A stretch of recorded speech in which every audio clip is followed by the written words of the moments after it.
필기를 통과하면 축하드립니다. 면접 볼 수 있습니다. 자, 이제 면접만 통과하면 돼요. 물론 면접 경쟁률이 낮으면 1대2밖에 안 되는 경우도 있어요. 다시 말해서 얘 아니면 나야, 나 아니면 얘고. 높은 경우에는 8대1까지도 올라가는 경우도 있습니다. 사기업은 30대1까지 올라가기도 해요. 거기에 비하면 공기업 면접은 해볼만 하지 않냐. 해볼만 하기 때문에 더 아깝기도 합니다. 대체 어떤 변화들이 있는지 그 얘기를 좀 해보도록 할게요. 자, 우리는 스펙 중심의 교육을 받아왔죠. 그래서 그런지 몰라도 취업이라고 생각하면 다 이게 먼저 떠올라요. 학점, 어학 성적, 자격증. 그래서 그런 풍문도 돕니다. 공기업 준비하려면 토익은 몇 점, 자격증 커마라고 한국사는 필수 이런 얘기. 그 얘기가 몇 년 전부터 나온 얘기라고 생각하세요? 한참 전부터 나온 얘기이기는 합니다. 그런데 그건 아셔야 되는 게 지금 그 시대가 아니에요. 지금은 어떤 시대입니까? 직무 중심의 채용을 하는 시대예요. ACS는 국가가 직무의 표준을 만든 것뿐이지 스펙 중심 채용이 아니에요. 근데 문제는 뭐냐? 여러분이 여기에 대해서 잘 몰라요. 잘 모르기 때문에 엉뚱한 공부를 하고 있다고 생각하셔도 되죠. 남부발전의 직무 설명서입니다. 여러분이 어디를 지원하든지 공기업 공고문에 보면 직무 설명서, 직무 기술서라고 나와 있는 게 있어요. 이게 여러분을 평가하는 기준이라고 생각하시면 되는데 문제가 좀 있기는 있어요. 그 중에 사무직입니다. 분류를 보면 사기업과 달리 여러 직무가 다 포함됐다는 걸 알 수 있습니다. 그럴 수밖에 없는 게 공기업은 순환근무를 하기 때문이에요. 자, 그 중에 인사 직무와 관련해서 이러이러한 능력, 이러한 직무 수행 내용이 있다. 여기까지 이해는 되실 거예요. 문제는 구체적으로 들어가면서부터 발생되죠. 필요 지식에 체크할 거 있어요? 없잖아요. 공기업 사무직 지원하면서 여기 체크할 게 있는 사람 제가 2명인가 봤어요. 한 명은 노무사 준비했고 한 명은 석사 과정에서 인사 관리를 따로 다뤘어요. 학부 과정에서 거의 안 배웁니다. 필요기술입니다. 여러분이 별도의 교육을 받은 거라면 괜찮은데 별도로 받은 게 별로 없을 거예요. 기껏해야 뭐 컴퓨터 활용 능력 자격증 있는데요. 그 얘기 많이 해요. 근데 여러분들이 그 프로그램을 잘 활용할 수 있다. 그 얘기는 아니죠. 과제를 열심히 했다는 얘기는 하지만 전문적으로 환경 분석을 따로 배웠다는 얘기 하는 사람도 잘 없어요. 결국 여기서 자꾸 승부 내려고 해요. 자기소개서나 면접, 토탈에서 경청하는 자세로 협업의 태도로 임했더니 뭐가 해결됐대. 근데 구체적인 게 없는 게 문제가 되죠. 왜냐하면 구체적인 걸 배운 적 없기 때문입니다. 공기업에 일하시는 분들도 답답했나 봐요. 그래서 몇몇 공기업이 블로그를 통해서 실제로 하고 있는 직무가 뭔지를 친절하게 소개해 주기 시작합니다. 그 중에 하나 한수원 블로그입니다. 한수원 사람들에는 아예 동영상을 찍어 올려놓은 것도 있어요. 내가 하는 일이 어떤 일이고 이걸 영상으로 올려놓기도 합니다. 블로그 내용 중에 이런 것도 있습니다. 원전사업 개발팀이 이야기하는 원전사업 개발팀의 주요 업무예요. 이 내용은 직무와 관련된 설명서의 기술한 내용하고는 다르지 않냐? 달라요. 그게 문제야. 그러니까 실제 직무하고 표면적으로 이야기하는 직무하고도 조금 차이가 있기도 합니다. 그분들이 이야기하는 직무 역량은 NCS 전형에 나오는 직무 설명서하고 또 달라요. 뭐 열정, 호기심, 융통성 이건 누구나 다 갖고 있는 거 아니에요? 근데 핵심이 이게 아니라 여기 있는 내용들이에요. 이분들이 실제 일을 하는 게 뭔지를 알면은 이게 해석이 되는데 모르고 이게 키워드로만 나와 있는 사실 그렇잖아요. 이런 것들이 직무 설명서에는 키워드로만 나와 있죠. 읽어보니까 이해가 안 되잖아. 그걸 이해하기 위해선 현직에 계신 분들의 설명을 들어볼 수밖에 없습니다. 그분들의 경험담을 꼭 들어보셔야 돼요. 제가 몇몇이라고 얘기했는데 도로공사도 있고 해양환경공단도 있고 진짜 몇몇 군데가 있기는 해요. 여러분이 지원할 공기업에 딱 나와 있지는 않습니다. 어떤 공기업의 경우에는 사보에 있는 경우도 있고 어떤 공기업의 경우에는 회사 내에 무슨 뉴스 같은 데 나오는 경우들도 있어요. 그거 정리해 놓은 데 없냐? 없으니까 이렇게 말씀드리죠. 여러분이 찾아보면 여러분의 경쟁력이에요. 그리고 비슷한 공기업은 두루두루 활용할 수도 있습니다. 오늘 영상을 보시는 분들께 선물 하나 드릴게요. 여러분이 벤치마킹할 1순위가 뭔지. 자, 누굴 벤치마킹하는 게 가장 맞을까요? 합격한 사람, 지금 어떤 사람? 신입사원 인터뷰 기사를 찾아보시면요. 정말 따끈따끈하게 베낄 것들이 많습니다. 면접 질문 중에 어려운 거 있잖아요. 뭐 지원 동기, 입사 후 포부 등과도 관련돼 있죠. 해양환경공단 블로그에 있는 채용 꿀팁입니다. 어떤 가치관을 가지고 준비했는지, 어떻게 공부했는지 거기까지 얘기하고 있어요. 이게 제일 맞아요. 제일 중요한 거. 특히 면접과 관련해서는 합격한 사람들은 알기 때문에 합격한 거예요. 다른 분들은 모르기 때문에 합격을 못했다고 보시면 되죠. 그리고 특히 면접에 중요한 가치관에 대해서 정리한 것들이 참 좋은 것 같아요. 빨리 베끼셔야 돼요. 이것도 여러 사람 베끼면은 또 어디서 본 것 같은 느낌 줄 수 있으니까 베낄 때는 빨리 하셔야 됩니다. 그리고 계속 찾아보셔야 돼요. 신입사원 인터뷰는 매년 추가되니까. 그러니까 2019년 상반기, 하반기 면접 대비할 때 직전 걸 찾는 게 최고겠죠. 블라인드 채용 가이드북입니다. NCS 전형은 정권이 바뀌어도 그대로 유지가 됐습니다. 그런데 하나 추가된 게 있죠. 바로 블라인드 채용입니다. 블라인드 채용은 공정해지기 위한 거예요. 블라인드 채용 가이드북이라고 하는 PDF 파일을 꼭 확인하셔야 되는 이유가 뭐냐면 어디서 만들었는지를 보세요. 채용 정책은 고용노동부, NCS는 산인공의, 그리고 사기업의 채용 전형은 대한상공회의소가 영향을 끼치고 있죠. 그러니까 지금 취업과 관련해서는 반드시 여러분들이 알아두셔야 될 영역이 블라인드 채용이라고 보시면 됩니다. 이 블라인드 채용이 진짜 재밌는 게 서류 전형이 있고 필기가 있고 면접이 있는데 필기 전형은 빠져 있어요. 블라인드 채용에. 왠지 아세요? 필기는 공정하니까. 그렇잖아요. 누가 90점이냐 누가 85점이냐 이건 심플해요. 문제가 유출되지 않은 이상 공정할 수밖에 없습니다. 근데 바뀌게 되는 게 뭐냐? 이걸 좀 생각을 하셔야 되는데 특별하게 바뀌는 건 없어요. 블라인드 채용이 바뀐 게 아니고 블라인드 채용이 어떻게 반영되는지 실제가 조금 다른 것뿐이죠. 기본적인 내용을 좀 정리해 봤습니다. 직무 능력 채용이 뭔지 블라인드 채용 가이드북에서 제시한 내용입니다. 뭡니까? 해당 직무를 잘 할 수 있냐 아니냐 이거 묻는 거예요. 아 이거야 뭐 어려울 거 없지 않냐. 어려워요. 왜 어려운지 아세요? 실제 면접 때 어떻게 평가하는지 그걸 보여드릴게요. LH공사 면접 샘플 문항입니다. 일반 행정 직무에 지원을 할 때 기준은 뭡니까? 현실 적용에 어려움이 있는 규정 준수예요. 이거 실제 이런 일 발생하면 진짜 복잡해요. 근데 평가를 어떻게 하냐? 개인 발표 2분 이내.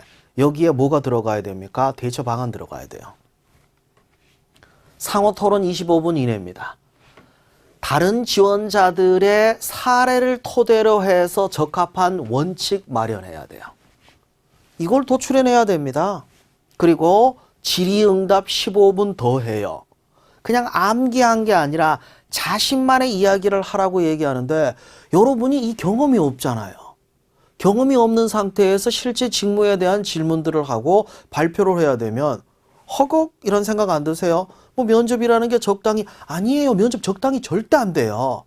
특히 최근 트렌드를 생각하셔야 되는 게 블라인드 채용이 강조되면서 그러면서 점점 직무 역량을 평가하기 위한 방향으로 가고 있습니다. 더 힘들어지고 있는 추세라는 거예요. 샘플 문제는 구체적인 상황을 제시합니다. 계약 업무 담당자의 이야기까지 반영해야 돼요. 독해력도 필요하죠.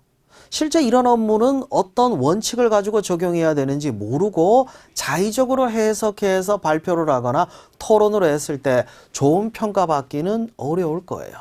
갑자기 섬뜩한 느낌 드실 겁니다. 이렇게까지 어려워졌냐? 어려워지고 있어요. 면접장을 가정한 상황입니다. 이때 여기 이제 지원자가 앞에 서 있어요. 기분이 어떨까요? 마음이 정말 편할까요? 아니요. 면접을 갔을 때 마음이 편해지면 병원에 가야 돼요. 상태가 굉장히 안 좋은 겁니다. 실제로 면접장에서 마음 편한 분들은 이분들 있죠. 면접관들. 왜 편하냐고요? 일하러 왔잖아요. 여러분 편의점에서 알바할 때 뭐 심적으로 힘들었어요? 그냥 일인데 뭐. 그 마인드를 가져야 되는데 여기 가면 그게 쉽지는 않은 것 같아요. 자, 실제 면접 때 질문입니다. 솔직히 얘기하자면 지원 동기가 가장 어려운 이유는요. 여러분이 지원 동기가 없기 때문이에요.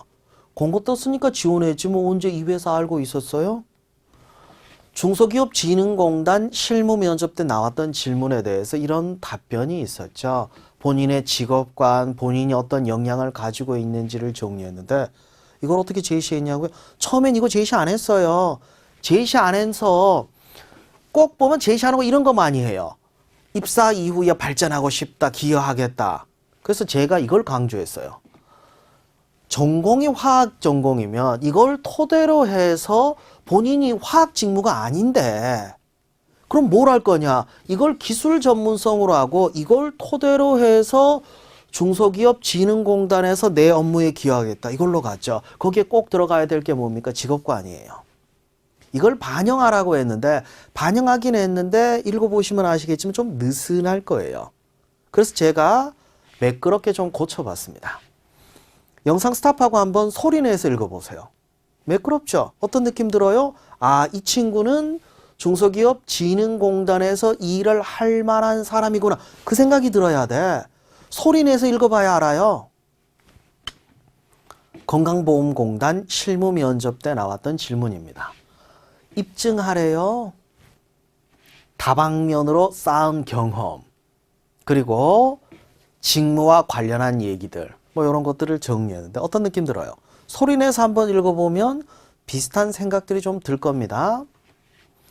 이에 블라블라라고 했는데 아쉬운 점이 좀 있죠. 뭐냐면 일단 쉬어가는 타이밍이 없어요. 그래서 그대로 쭉 이어서 얘기하면 답답한 느낌이 듭니다. 매끄럽게 넘어가기 어려운 부분들도 있죠. 그래서 제가 수정을 해봤는데 역시 스탑하고 소리 내서 한번 읽어보세요. 저는 다방면으로 쌓은 경험이 증명하리라 생각합니다. 라고 강조하고 멈췄다가 그 다음에 풀어서 그래야 강조가 돼요. 이게 얼마나 임팩트 있는 건데. 왜냐하면 질문 자체가 어떤 거예요? 질문 자체가 아예 대놓고 너 괜찮은 인재인지 네가 입증해봐 이거예요. 여기서 입증 못하면 여러분 경쟁력 떨어질 수밖에 없습니다. 별론 것 같아요? 에이, 여러분 생각이 잘못된 거예요. 왠지 아세요? 건보 입사할 때 상 탔던 사람이에요. 대표로 입사했던 사람이죠. 면접 평가 1등이었던 거죠. 그런 사람 거예요. 자, 실제로 진행되는 면접에 대한 얘기 좀 해보도록 하겠습니다. 경험 면접, 어떤 경험이 아니라 핵심이 뭐예요? 역량. 상황 면접이나 상황 제시하고 뭘 평가합니까? 역량. 발표 면접입니다. 해결안을 제시해야지. 발표를 잘하는 것도 내용이 있어야 가능한 거예요. 자, 그리고 토론 면접은 지원자 간의 상호작용을 보는 겁니다. 내가 많이 발표한다고 해서 좋게 평가받는 거는 절대 아니에요. 그래서 뭘 대비해야 될지에 대해서 말씀드릴게요. 평가 기준들이 있을 거 아니에요? 그럼 당연히 준비해야 될 게 뭡니까? 경험 면접은 가치관 정리가 돼 있어야 돼요. 상황 면접은 기준이 있어야죠. 이 상황에 어떻게 판단을 할 건가? 규정이라도 보셔야지. 그 지식이 없으면은 판단을 못 해요. 발표 면접, 미리 자료 조사를 해야죠. 토론 면접도 마찬가지예요. 모르는 걸 잘 이야기할 수는 없어요. 그리고 남 앞에서 발표하는 연습, 다른 사람들과 토론하는 연습을 하셔야 됩니다. 아직도 압박 면접에 대해 스트레스 받는 분들이 있는데 부담 갖지 마세요. 압박 면접은 익숙해지면 돼요. 근데 이것도 가정해 볼 수 있는 게 왜 압박을 할까요? 할 일 없이 하는 게 아니에요. 이게 구조화 면접일 수도 있고 아니면 여러분들이 답변을 제대로 안 해서 짜증나서 꼬치꼬치 물었을 수도 있습니다. 그리고 여러분이 괜찮은 인재이기 때문에 관심이 가서 물었을 수도 있어요. 상황은 여러 가지인데 적응이 안 되니까 압박 면접이 부담스러운 것 뿐이죠. 특히 제가 강조하고 싶은 것 중에 하나가 뭐냐면 이거예요. 압박 들어온다고 인상 쓰지 마세요. 아니, 상사가 좀 물어봤다고 해서 인상 쓰고 있으면 상사가 싫어할 거 아니에요. 면접관은 여러분의 상사가 되실 분들입니다. 절대 인상 쓰지 말고 살짝 웃는 연습 꼭 하셔야죠. 자, 면접은 얼마나 많이 준비했느냐가 여러분의 역량을 보여주는 거라고 이해하셔야 됩니다. 최근 트렌드를 보면 상황 면접, 발표 면접, 토론 면접, 이거는 미리 조사한 게 없으면 대응을 할 수가 없어요. 순발력을 해결할 수 있는 문제는 절대 아닙니다. 그리고 정보 수집 면접에 대비하기 위해서 아젠다를 짜야죠. 아젠다가 뭘까요? 직무 중심 채용인데 직무가 기준이 돼야죠. 시간에 맞추는 연습은 반복할 수밖에 없어요. 토론 20분 반복 연습을 하면 대충 끝날 때쯤 감이 잡힙니다. 근데 이게 안 잡히면, 연습을 안 돼 있으면요, 20분 지날 때 다 돼도 끝났는지도 몰라요. 헐레벌레 대충 마무리 짓고 끝내는 경우들도 많죠. 답변은 너무 짧지도 너무 길지도 않게 어떻게 하면 이렇게 시간 맞출 수 있는지 아세요? 제가 그 비법이 있는데 두 가지식으로 답변하시면 돼요. 핵심을 먼저 얘기하면 중간에 끊어도 여러분이 이야기할 건 할 수 있어요. 근데 미괄식으로 빼잖아요. 그럼 얘기가 늘어져. 조절이 안 돼요. 상황을 봐야 될 거 아니에요. 면접관이 간단하게 얘기하라고 하면 간결하게 얘기해야 되는데 두괄식이면 핵심 내용이 먼저 들어갔으니까 뒤에 거 빼버리면 되잖아. 근데 미괄식은 못 뺀단 말이에요. 항상 두괄식으로 연습하셔야 됩니다. 그리고 구걸하지 맙시다. 구걸이 뭔지 아세요? 준비된 건 없지만 일하고 싶습니다. 이게 구걸이에요. 직무 중심의 평가를 하기 때문에 여러분의 역량을 보여줘야 돼요. 역량을 보여줄 수 없으면 자신감이라도 보여줘야지. 왜냐면 사람이 그래요. 자신감 있게 얘기하면 이 사람이 뭐가 있어 보여. 근데 역량이 있음에도 불구하고 우물쭈물되면 없어 보일 수도 있거든요. 자신감 갖고 답변하셔야 됩니다.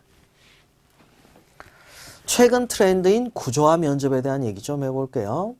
구조화 면접에 대한 이야기들이 많이 나와 있습니다. 자, 봅시다. 이 질문에서 그냥 끝나는 게 아니에요. 추가 질문들이 이어집니다. 추가 질문을 통해서 뭘 평가하려고 합니까? 이게 핵심 질문 아니에요. 핵심 질문에서 평가할 게 뭐야? 지원자의 특성. 이걸 끄집어내기 위해서 추가적인 질문을 한다는 거예요. 이러면 준비하기가 어렵지 않냐? 근데 현실적으로 시행되기가 쉽지는 않아요. 왠지 좀 볼게요. 최근에 시행됐던 농어촌 공사 실제 면접 질문입니다. 이런 질문들이 나와서 답변하니까 추가 질문이 뭐였냐면 진상 고객은 없었나요? 끝! 구조화 면접은 3개 더 이어져야 되지 않냐? 그렇게 가야 되는데 그렇게 가기가 어려워요, 현실적으로. 그래서 구조화 면접이라고 하지만 추가 질문 간단하게 하고 끝나버립니다. 다른 질문도 있어요. 공통 질문으로 손들고 발표하라고 해서 발표하니까 추가 질문이 뭡니까? 그걸 통해 느낀 점이 뭐냐? 핵심이 뭐냐고. 핵심. 여러분의 역량을 보여줄 수 있는 그 핵심. 그게 중요한 거죠. 그러니까 구조화 면접은 별로 어려운 건 아니에요. 어떻게 대비해야 될까요? 일단 직무 역량부터 정확하게 파악하세요. 여기에 방향이 잡혀 있어야지 경험 위주로 가버리는 순간 구조화 면접은 엉망인 답변을 할 수밖에 없어요. 그리고 스스로의 생각이나 평가 기준을 정리하라고 하는데 이게 가치관입니다. 꼭 스스로가 아니어도 돼요.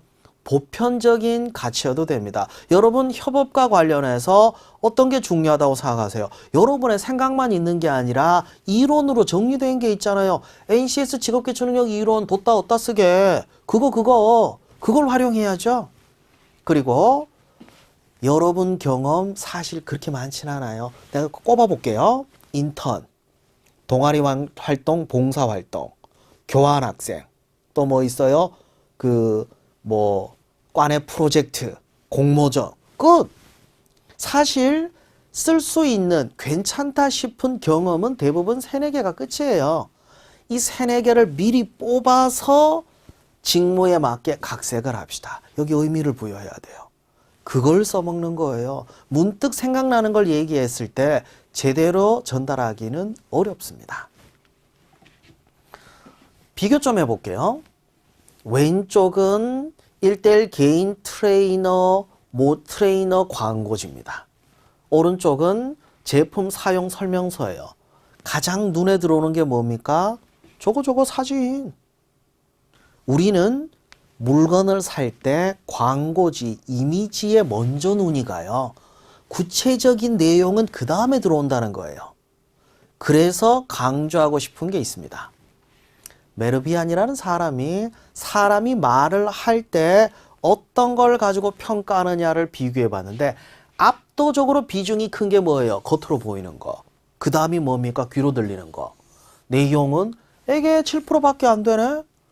그러면 밖으로 보이는 거 여기에 신경을 더 써야 되지 않냐? 맞습니다. 밖으로 보이는 거에 신경을 써야죠. 밖으로 보이는 거 시각적 정보는 뭐예요? 연기 연습해야죠. 여러분이 미소 짓고 단정한 자세로 인사하는 연습. 이거 해야 되는 이유가 그것 때문이죠. 그럼 청각적 정보는 발성 연습해야죠. 안녕하십니까? 보다가는 안녕하십니까? 힘차게 얘기할 때 좋은 이미지 줄 거 아니에요. 근데 현실은 하나 얘기할게요. 아무것도 모르는데 밝은 표정으로 씩씩한 목소리로 말하는 게 어려워요. 그래서 현실적으로는 이걸 먼저 해야 돼요. 내용을 정리를 하고 여러분이 면접 때 발표할 것들에 대해서 내용 정리를 하고 나서 연기 연습과 발성 연습이 이루어져야 됩니다. 이 중에 빠진 게 있으면 안 돼요. 빠진 게 있으면 여러분은 좋은 지원자로 평가받기 어렵습니다. 모의 면접을 해보고 영상으로 촬영해서 실제 여러분의 모습을 보시면 여기 체크할 게 있을 거예요. 분명히 있어. 그게 뭔지 모르겠지만 있을 거예요. 하나일 수도 있고 2개일 수도 있고 3개일 수도 있고 이게 3개 넘어가면 참 사람 힘들어져요. 왜냐하면 여기 체크되는 게 3개가 넘어가잖아요. 이미지가 안 좋아져. 그럼 어떻게 해요? 그 중에 가장 신경 쓰이는 거 하나라도 고쳐봅시다. 어떻게 고쳐나갈지에 대한 이야기를 정리해봤습니다. 다리 떨지 마요. 계속 떨어요. 시선 피하지 말아요. 계속 피해요. 왠지 아세요? 버릇이고 습관이거든. 하지 말라가 아니라 정확하게 얘기하면 다른 대체제가 있어야 돼요. 어떤 대체제? 다른 습관. 사람을 보고 말하는 습관을 들이셔야죠. 습관을 만들어요. 습관을 없애려고 하지 말고. 습관을 대체할 습관을 만들면 기존의 나쁜 습관은 사라집니다. 그래서 학생들에게 한번 시켜보기도 했거든요. 사람 보고 말하는 연습. 물론 시간이 좀 걸려요. 원래 습관이라는 건 긴 시간에 만들어졌잖아요. 질문지 보고 방에 있는 거울을 보면서 거울 이렇게 앞에 두고 거울에 있는 나 자신의 눈을 보고 말하는 연습. 이거 일주일 정도만 해도 효과 있습니다. 꼭 해보세요. 천천히 또박또박 말하라. 어디서 많이 듣던 얘기입니다. 스피치 학원에서 항상 하는 얘기죠.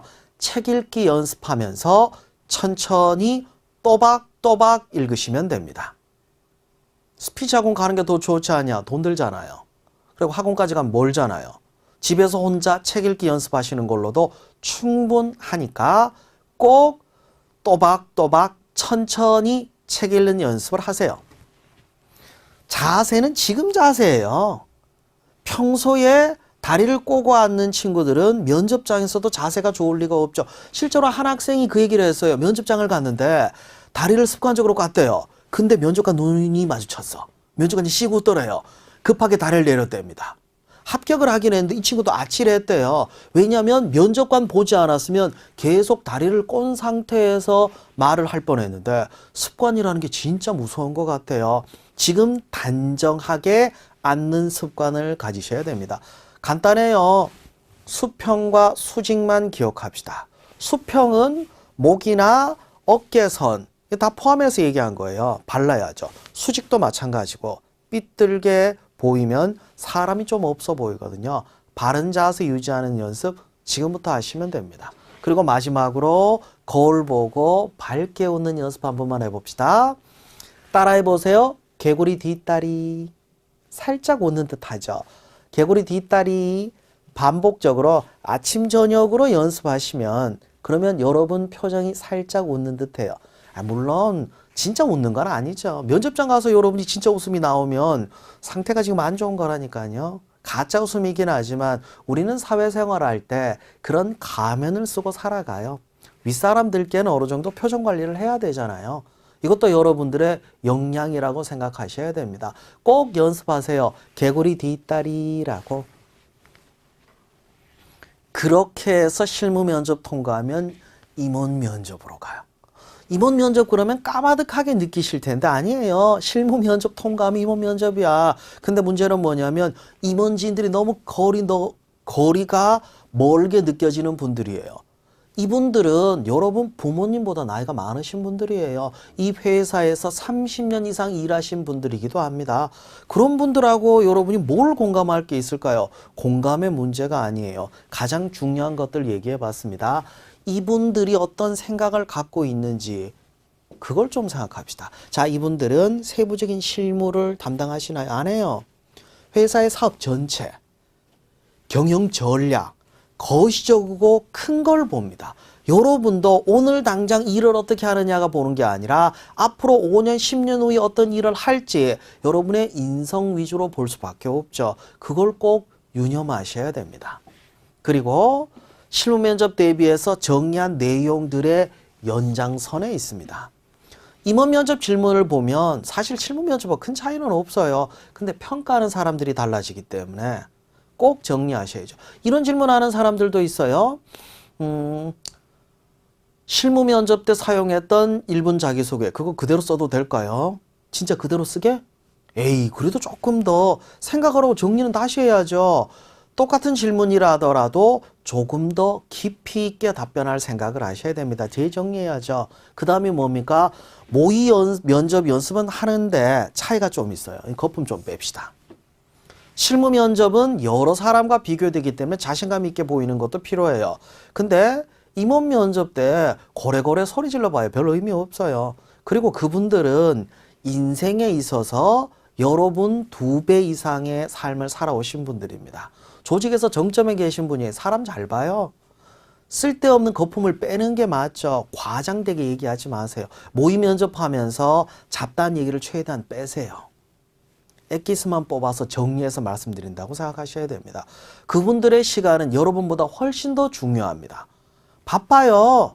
시간 내서 여러분들하고 얘기해 주는데 왜 쓸데없는 얘기를 해? 그런 거 다 빼셔야 됩니다. 실제 사례입니다. 진짜 따끈따끈한 얼마 전에 시행됐던 한국전력공사 종합면접. 종합면접이 임원 면접입니다. 그때 나왔던 질문인데 이거 자주 나오는 질문이기도 하죠. 직장 내 무책임한 사람이 있다면 어떻게 할 거냐. 우선 개인적으로 찾아가. 자, 친근감 있어 보이죠? 일이에요. 현실적이 떨어지잖아요. 왜냐하면 무책임한 게 뭔지도 모르고 그냥 가서 얘기하면 된다고 생각해요. 이거 일에 대한 질문이에요. 이 일 개인적인 관계가 아니에요. 이건 어때요? 일에 대한 본인의 생각이 먼저 들어갔잖아. 그죠? 그리고 어떤 기준으로 하고 어떻게 적용하겠다. 일 잘하겠네. 그 느낌 안 들어요? 스탑하고 소리내서 읽어봐요. 기출 질문입니다. 앞으로도 계속 나올 거예요. 상사가 부당한 지시를 내리면 어떻게 할 거냐. 자, 블라블라 상사가 그럴 이유가 있을 거다. 이해심이 좋은 사람일까요? 아니죠. 개인적인 문제처럼 다루고 있잖아요. 이거 일이라고 생각하고 접근해야 돼요. 공적인 책무야. 여러분이 공기업에서 일할 일들은 사적인 일이 아니에요. 공적 책무예요. 그러면 뭡니까? 일이 우선이어야지 왜 인간관계가 우선이 돼요? 절대 그러면 안 되죠. 똑같은 질문에 대해서 이렇게 답변을 한 사람도 있습니다. 상사 지시했기 때문에 우선적으로 어쩌고 저쩌고 맞는 얘기 같아요? 에이, 아니지. 기준 잘못 잡았죠. 또 인간관계가 먼저 돼버렸잖아. 선공후사. 공적인 일이 먼저예요. 사적 관계는 그 다음이야. 이렇게 수정해 봤습니다. 무조건 따르지는 않겠다. 상사가 싫어하지 않냐. 아니에요. 일이라니까. 이 일을 제대로 하는 사람이라고 어필하는 게 이게 중요하죠. 방향 잡으셨죠? 절대 상사가 부당한 지시를 내렸을 때 상사와 이야기하겠다 얘기하면 안 돼요. 뭐 상사하고 같이 비리 저지르려고? 그건 아니겠죠. 자, 다시 원점으로 돌아와서 이제 충분히 준비를 하신다 하더라도 면접장에 갈 땐 준비한 건 잊어야 돼요. 오직 마음가짐만 확실하게 가지셔야죠. 어떤 마음가짐일까요?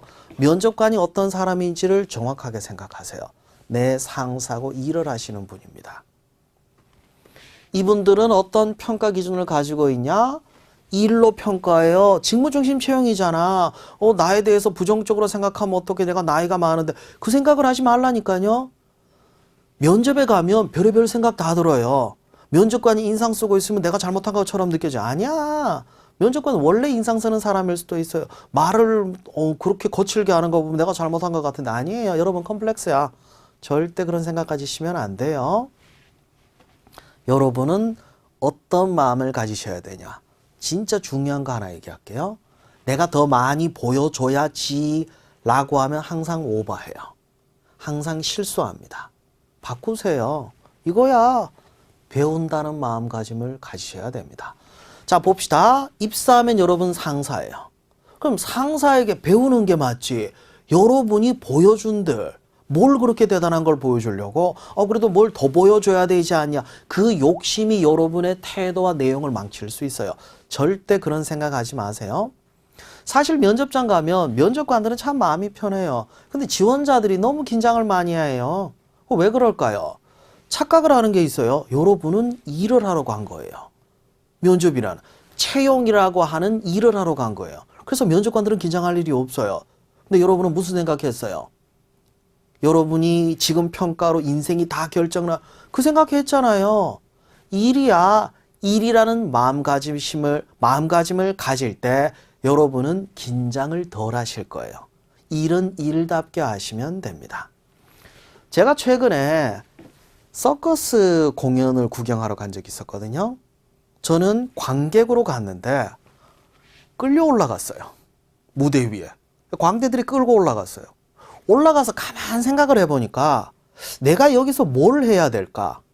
그 생각을 해봤는데 관객도 그렇고 광대도 그렇고 나한테 기대하는 게 있을 거 아니에요. 내 역할을 생각해 봤습니다. 그리고 같이 뛰어놀았어요. 관객들이 정말 좋아하더라고요. 물론 출연료를 받지는 못했지만, 자, 면접관들이 여러분께 기대하는 게 뭐예요? 여러분이 일을 일답게 할 수 있느냐, 그거예요. 그 생각만 해. 일이라고 생각을 하고 하시면 면접에서 무조건 좋은 결과가 나올 수밖에 없습니다. 그건 제가 장담합니다. 2018년을 마무리 지으면서 합격했던 학생들하고 연락을 하면서도 또 그 생각이 들더라고요. 내가 방향을 제대로 잡았구나. 이거 장담해요. 실제로 좋은 결과들이 나온 방법들이란 말이에요. 꼭 시행하시고 2019년에는 여러분의 꿈을 이루도록 기원하겠습니다. 지금까지 취업의 큰형 김태형 선생이었습니다. 감사합니다.